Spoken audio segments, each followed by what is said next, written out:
tiempo empezó Jesús a explicar a sus discípulos que tenía que ir a Jerusalén y padecer allí mucho por parte de los ancianos, sumos sacerdotes y escribas, y que tenía que ser ejecutado y resucitar al tercer día. Pedro se lo llevó aparte y se puso a increparlo. No lo permita Dios, Señor, eso no puede pasarte. Jesús se volvió y dijo a Pedro: quítate de mi vista, Satanás, que me haces tropezar. Tú piensas como los hombres, no como Dios. Entonces dijo Jesús a sus discípulos: el que quiera venirse conmigo, que se niegue a sí mismo, que cargue con su cruz y que me siga. Si uno quiere salvar su vida, la perderá, pero el que la pierda por mí, la encontrará. ¿De qué le sirve a un hombre ganar el mundo entero si arruina su vida? ¿Qué podrá dar para recobrarla? Porque el Hijo del Hombre vendrá entre sus ángeles con la gloria de su Padre y entonces pagará a cada uno según su conducta. Palabra del Señor.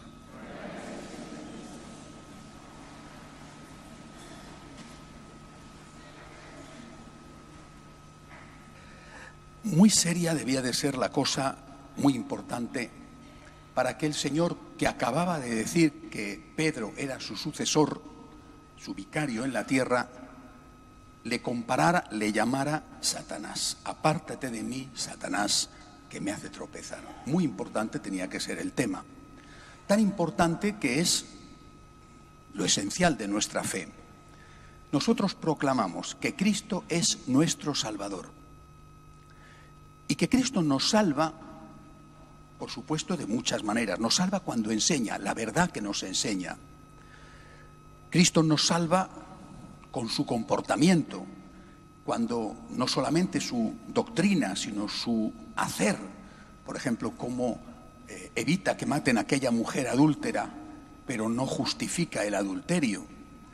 Pero Cristo nos salva sobre todo muriendo en la cruz. Es nuestro Salvador por su sangre derramada. Esta es la esencia de nuestra fe. Y es esa sangre derramada, certificada después por parte de Dios como salvadora con la resurrección, la que nos salva. Por eso estamos hablando, está Jesús hablando con San Pedro, está hablando con nosotros de lo esencial. El valor de la cruz, el valor del sufrimiento. Y dice el Señor, reprocha a San Pedro que no piense como Dios, que piense como los hombres. Eso es lo que le dice: apártate de mí, Satanás. Tú no piensas como Dios, sino que piensas como los hombres.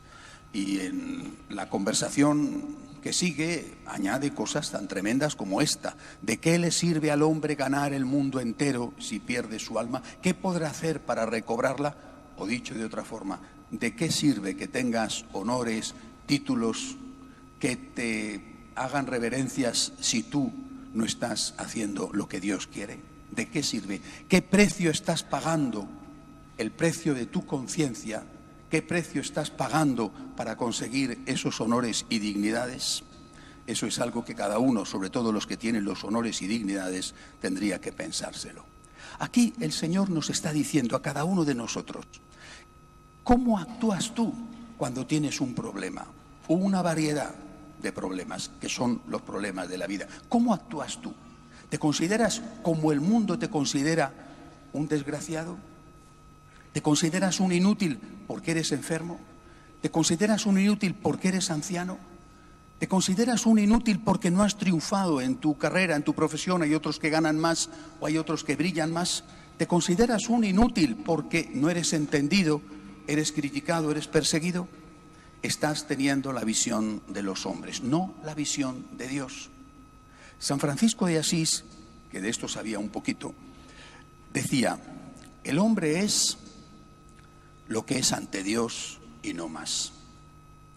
Y él, que fue un gran santo, que atraía a las multitudes por su santidad, no tanto por su elocuencia, como después haría más tarde San Antonio de Padua, él, que hacía tantos milagros, algunos tan espectaculares como la conversión de un lobo en un manso perrito, él, sin embargo, nos deja el ejemplo supremo de su vida cuando, retirado en aquellas cuevas del monte Auvernia, le dice a nuestro Señor: quiero amar como tú y sufrir como tú.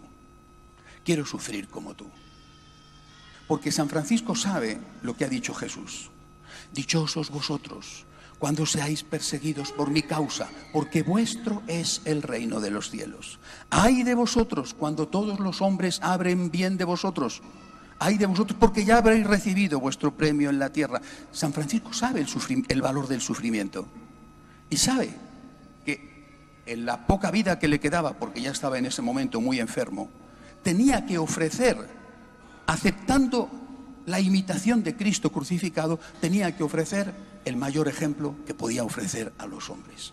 En ese momento el Señor se le aparece como la cruz con las alas del serafín y le pone en su cuerpo las llagas que llevó ya el resto de su vida, que llevaba ya previamente en su alma por todo el sufrimiento que estaba pasando. Es el ejemplo que nos da. Y nosotros consideramos que cuando sufrimos, repito, enfermedad, problemas económicos, la familia, las críticas, consideramos que cuando sufrimos eso no vale para nada. Esa es la visión de los hombres. Al contrario, cuando sufres, cuando tienes un problema, estás imitando a Cristo crucificado, y es el mejor tesoro que tú puedes ofrecer a los tuyos, a los que te rodean. ¿Cómo sufrió? ¿Cómo afrontó los problemas de la vida mi papá? ¿Cómo afrontó los problemas de la vida mi mamá? ¿Cómo afrontaron los problemas de la vida los que nos han precedido? Si ellos nos han dejado el ejemplo de una persona entera, fiel a Cristo, que delante del sufrimiento y en plena cruz no se rinde, no maldice, no pierde la paz, no se desespera, que mantiene esa paz porque está unido al Señor y que sabe afrontar todas esas situaciones difíciles confiando en Dios, ese ejemplo es el que nos sirve. Creo que todos nosotros tenemos, afortunadamente, muy buenos ejemplos en nuestras familias de cómo los nuestros supieron sufrir unidos a Cristo. Y eso es lo que nosotros tenemos que dejar a los demás. Es el mayor tesoro. Es decir, si una persona es famosa por su elocuencia, o es famosa por su eficacia, o es famosa por sus buenas y magníficas capacidades, pero cuando le llega la hora del sufrimiento, esa persona se viene abajo. O para evitar el sufrimiento, esa persona huye con la muerte, por ejemplo la eutanasia, huye matando, por ejemplo el aborto, o huye renunciando a defender sus ideas para no ser criticado.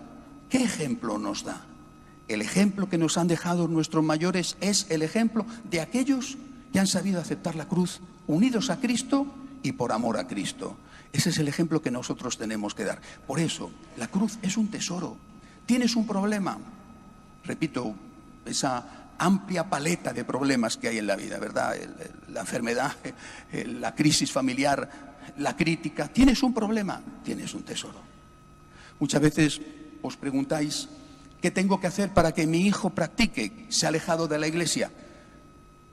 Enséñale cómo sufre un cristiano. Enséñale cómo sufre un católico. Que sufre, que tenemos problemas, que lloramos, pero estamos con Cristo. Que somos capaces de ser fieles a nuestra conciencia porque estamos con Cristo. Que nos golpean, pero que no nos rendimos porque estamos con Cristo. Nosotros somos un pueblo muy especial.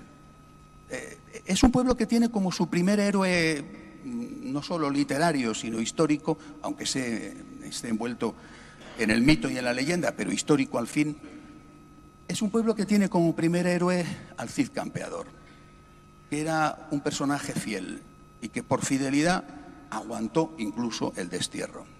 Y es un pueblo que cree en el Quijote, nuestro segundo héroe, que fue alguien que siempre luchó por las causas perdidas. Es decir, es un pueblo que sabe sufrir. Y es un pueblo que sabe sufrir porque está unido a Dios. Esto es lo que nosotros tenemos que demostrar al mundo, que sabemos sufrir, que sabemos encajar los golpes, que no nos rendimos ante las adversidades y que con Cristo, igual que sufrimos con Él, resucitaremos con Él. Démosle gracias a Dios. Repito, que no nos llame el Señor nunca Satanás. Cuando huimos de la cruz, estamos huyendo de Cristo crucificado que está en la cruz. Cuando huimos de la cruz, estamos perdiendo la oportunidad de dejar a los que nos contemplan el mejor de los ejemplos a seguir. Que así sea.